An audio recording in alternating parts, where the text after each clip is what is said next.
कहानी की शुरुआत होती है एक कैदी से जो रैप केस में अपने शहर की सबसे मशहूर जेल में फंस गया है। यह एक लंबी कहानी है जिसका सार एक कैदी मार्क और उसके साथियों द्वारा जेल से भागने की योजना और उसे क्रियान्वित करने के बारे में है। यह कैदी हर दिन सिर्फ एक काम करता था। वह जानबूझकर जेल गार्ड के पास जाता और उसकी कमर पर लटकी चाबियों को ध्यान से देखता। वापस अपनी कोठरी में आकर वह सावधानी से उनका खाका बनाता। उसे जरा सी भी चूक नहीं करनी थी। एक छोटे से छोटे विवरण के लिए भी वह दर्जनों बार रेखाएं खींचता ताकि चाबी के मॉडल को अधिकतम सीमा तक कॉपी कर सके। लेकिन यह सब खत्म नहीं हुआ था। गार्ड के कोठरी चेक करने के बाद वह एक माचिस जलाता और कोठरी के ताले के छेद को ध्यान से देखता। फिर एक सफेद कागज लेता, उसे सावधानी से ताले पर दबाता और लगातार अपने हाथ से रगड़ता। इस तरह उसे ताले के बाहरी हिस्से का खाका मिल जाता। लेकिन वह ताले के अंदर क्या है यह कैसे जानता? तरीका बहुत सरल था।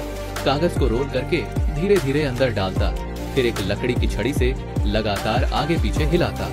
20,000 बार रगड़ने के बाद मार्क को ताले की गहराई का पता चल गया।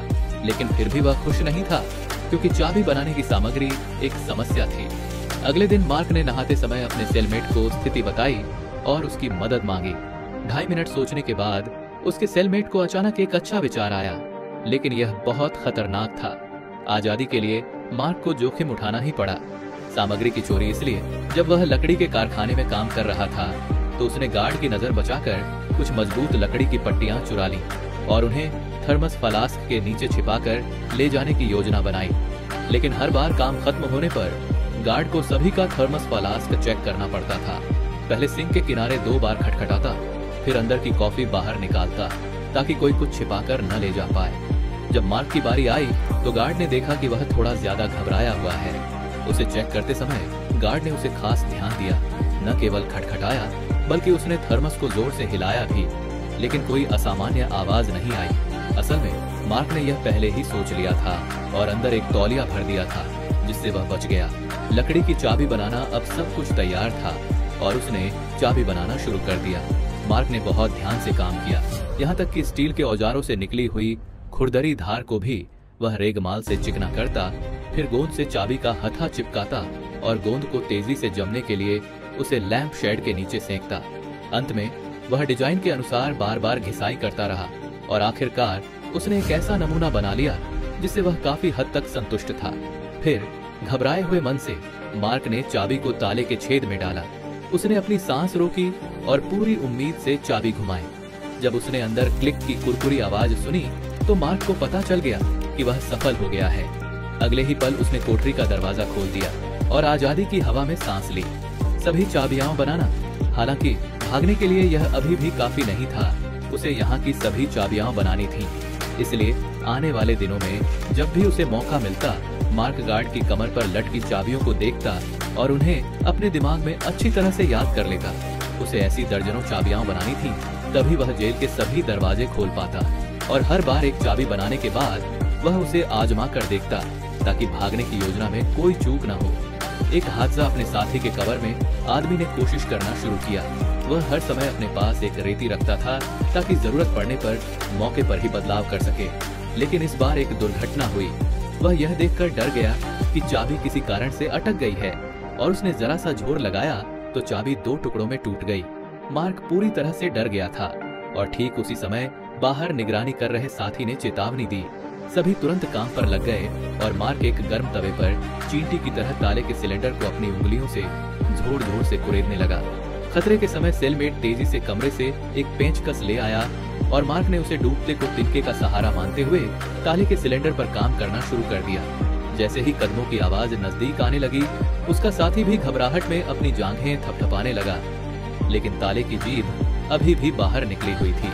गार्ड के जाने के बाद मार्क ने तुरंत अपने हाथ से पोछा छोड़ा और तेजी से दरवाजे के पास भागा। घबराकर सीधे हाथ से पीटने लगा, लेकिन उसका हाथ सुअर के पैर जैसा हो गया। लेकिन ताले की जीभ में जरा भी हरकत नहीं हुई। एक और मुश्किल निराश होकर मार्क ने अपनी किस्मत पर सब कुछ छोड़ दिया। इस तरह घबराए हुए मन से वह बेजान होकर बिस्तर पर लेट गया और गार्ड के ताला लगाने का इंतजार करने लगा। हालांकि अचानक बाहर निकली हुई ताले की जीभ को देखकर गार्ड ने बस अगल बगल देखा और ज्यादा नहीं सोचा। मार्क ने चैन की सांस ली। अब चाबी बन गई थी, लेकिन दरवाजे को बाहर से कैसे खोला जाए यह एक बड़ी चुनौती थी। उसके साथी ने एक तरीका सोचा, कोठरी के सामने से एक तार खींचना ताकि चाबी ताले के छेद में डाली जा सके। लेकिन मार्क ने तुरंत इस विचार को नकार दिया। इस तरह चाबी को घुमाने के लिए बल लगाना असंभव था। तभी जॉर्ज ने सामने रखे पोछे को देखा और उसे तुरंत एक विचार आया। वह पोछे को खिड़की से बाहर निकाल सकता था, जिसकी लंबाई चाबी को पकड़ने के लिए एकदम सही थी। लेकिन चाबी को घुमाया कैसे जाए? उस दिन जब वह लकड़ी के कारखाने में काम कर रहा था, तो उसने अपने साथी को लेथ मशीन पर पहिए की धुरी को खोदते हुए देखा और उसे तुरंत एक साहसिक विचार आया। उसने लकड़ी का एक घूमने वाला पहिया बनाया और उस पर चाबी को फिक्स कर दिया। फिर उसे बस खिड़की से बाहर निकालकर ताले के छेद पर निशाना लगाना था। लेकिन वह काफी देर तक घुमाता रहा। परीक्षा और खतरा। आखिरकार कई जोरदार प्रयासों के बाद आदमी ने सफलतापूर्वक अंदर से कोठरी का दरवाजा खोल दिया। वह बहुत खुश था। लेकिन तभी गश्त पर निकला गार्ड वहां आ गया। अगर चाबी उसे मिल जाती तो एक ही रास्ता था, मौत। उसने चाबी निकालने की कोशिश की, जमीन पर गिर गई। अब क्या? अगर गार्ड को कल यह मिल गई तो इतने समय की सारी मेहनत बर्बाद हो जाएगी। मार्क इसे स्वीकार नहीं कर सकता था। घबराहट में उसने अपना बचा हुआ च्युइंग गम निकाला, एक मुट्ठी भरकर अपने मुंह में डाली और जोर से चबाया। फिर वह खिड़की के पास आया और अपनी पूरी ताकत लगाकर झाड़ू को जितना हो सके उतना बाहर निकाला। दरअसल झाड़ू के सिरे पर च्युइंग गम लगा था। मार्क चाहता था कि वह चिपचिपाहट का इस्तेमाल करके चाबी को चिपका ले। जैसे ही वह सफल होने वाला था, चाबी च्युइंग गम के साथ जमीन पर गिर गई। मार्क इस समय बहुत चिंतित था और उसकी भावनाएं विस्फोट के कगार पर थीं। हालांकि और कोशिश जारी रखनी पड़ी, क्योंकि च्युइंग गम की चिपचिपाहट बस एक बार के लिए थी। लेकिन कुछ प्रयासों के बाद वह आखिरकार चाबी वापस उठा लाया। उसने गहरी सांस ली। अब सबसे बड़ी समस्या हल हो गई थी। बाकी बचे दरवाजों की चाबियां बनाना था, लेकिन यह अब कोई मुश्किल काम नहीं था। रात में प्रयोग। उस रात मार्क ने चुपके से एक नकली आदमी बनाया और उसे कंबल से ढक दिया। फिर वह और उसका सेलमेट पीछे के दरवाजों की चाबियों का परीक्षण करने के लिए तैयार हो गए। ऊपर से नीचे तक कई दरवाजे थे। हालांकि उसने सभी चाबियां बना ली थी, लेकिन उसे यह सुनिश्चित करना था कि हर चाबी किस ताले में लगती है। दोनों बिना जूते पहने दबे पांव नीचे की मंजिल पर आए, लेकिन वे नीचे की मंजिल की चाबी का परीक्षण भी नहीं कर पाए थे कि उन्होंने गार्ड के कदमों की आवाज सुनी। दोनों तेजी से वापस भागे, लेकिन समय कम था। वे सिर्फ नीचे की मंजिल के कोने में स्टोर रूम में जा सकते थे। हालांकि जब वे अंदर छिपे तो उन्होंने पाया कि इस दरवाजे का ताला टूट गया था और सामान्य रूप से बंद नहीं हो सकता था। आदमी को दोनों उंगलियों से ऊपर के पेंच को जोर से पकड़ना पड़ा, लेकिन बल लगाने की जगह बहुत छोटी थी और वह जोर नहीं लगा पा रहा था। जैसे ही मोटा पुलिस वाला दरवाजे पर पहुंचा, उन्होंने जरा सी भी आवाज निकालने की हिम्मत नहीं की। उन्हें डर था कि दूसरा आदमी सुन लेगा। जब मोटा पुलिस वाला ऊपर चला गया तो दोनों फिर से चुपके से बाहर निकल आए।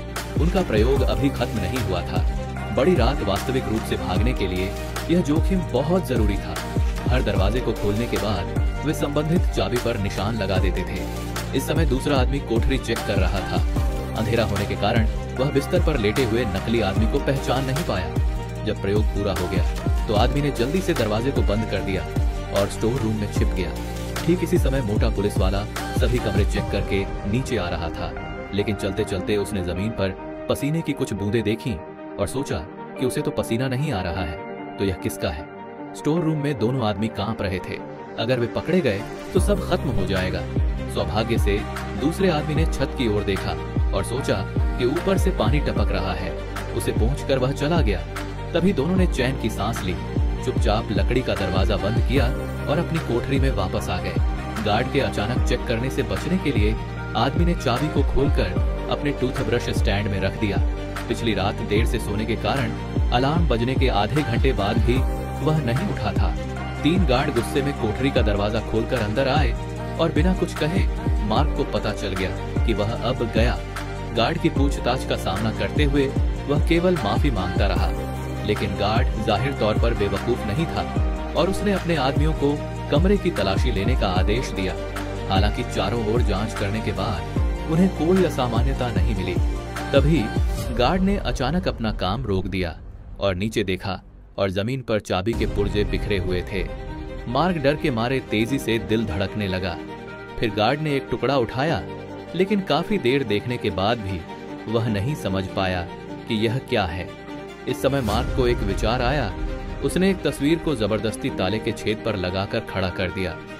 आदमी ने एक कपड़े का पट्टा लकड़ी के तख्ते से गुजारकर एक फोल्ड होने वाला स्केल बनाया, फिर एक अखबार को सिरे पर रखा और कोठरी के गैप से अखबार को बगल वाले सेलमेट को दिया, जिस पर जेल से भागने का रास्ता बना हुआ था। इसे देखने के बाद जॉर्ज ने दीवार थपथपाकर मार्क के साथ आज रात भागने का फैसला किया।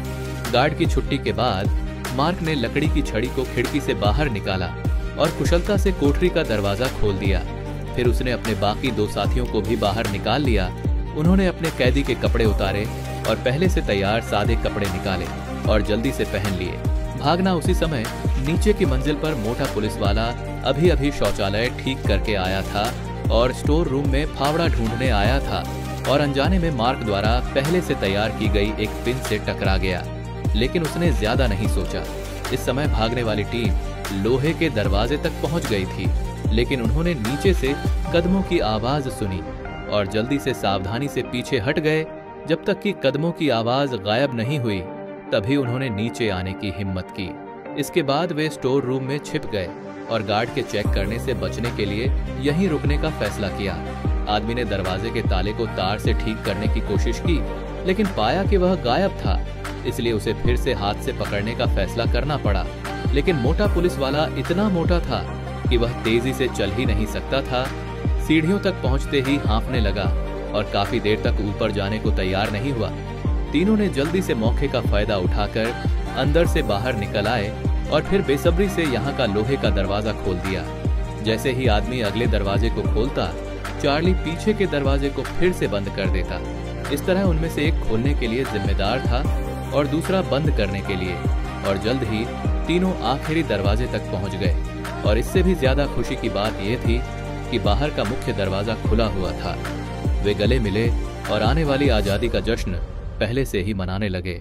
फिर तीनों ने अपने दिल की खुशी को जबरदस्ती दबाया और आखिरी मुख्य दरवाजा खोल दिया।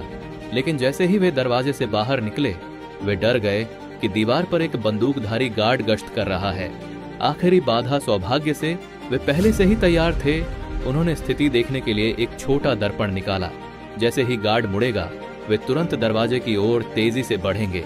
इस तरह तीनों एक एक करके मुख्य दरवाजे पर पहुंचे, लेकिन पीछे के 2 अभी भी थोड़े डरे हुए थे और उनका साथ देने की हिम्मत नहीं कर रहे थे। यह सब बहुत अवास्तविक लग रहा था, लेकिन अब तक उनके पास पीछे हटने का कोई रास्ता नहीं था। उन्हें बस हिम्मत करके आगे बढ़ना था। जल्द ही वे जेल की दृष्टि सीमा से बाहर निकल गए और फिर दूसरे शहर जाने के लिए एक टैक्सी ली। इस बीच दूसरी तरफ गार्ड कैदियों को जगाने लगे थे, लेकिन जब उसने सभी कोठरी के दरवाजे खोल दिए तो उसने पाया कि आदमी की तरफ से अभी भी कोई हरकत नहीं हुई थी। उसे लगा कि वह फिर से ज्यादा सो गया है। क्या आप चाहेंगे कि मैं इस भागने की कहानी के बारे में और जानकारी ढूंढूं, जैसे कि यह किस फिल्म या सच्ची घटना पर आधारित है? ऐसी ही और अनोखी फिल्मों की कहानियां देखने के लिए टीएंग एक्सप्लेन को सब्सक्राइब जरूर करें। तो मिलते हैं अगले एपिसोड में। तब तक के लिए गुड बाय।